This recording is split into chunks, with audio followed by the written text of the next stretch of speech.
তিনি ঘুরে বেড়াচ্ছেন মিশরের রাস্তায়, হাত নেড়ে শুভেচ্ছা জানাচ্ছেন মিশরীয়দের। মিশরের প্রেসিডেন্টকে সাথে নিয়ে ভ্রমণ করছেন সাধারণ এক বাজারে।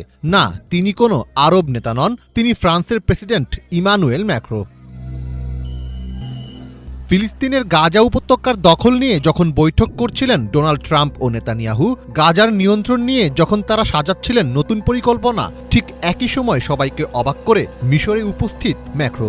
গাজাবাসীদের পক্ষে অবস্থান নিয়ে ম্যাক্রো সরাসরি জানিয়ে দিলেন ট্রাম্প ও নেতানিয়াহুর পরিকল্পনার সাথে তিনি একমত নন। গাজা সংকটে শান্তির পথ খুঁজতে কূটনীতির দরজায় কড়া নাড়ছে বিশ্ব।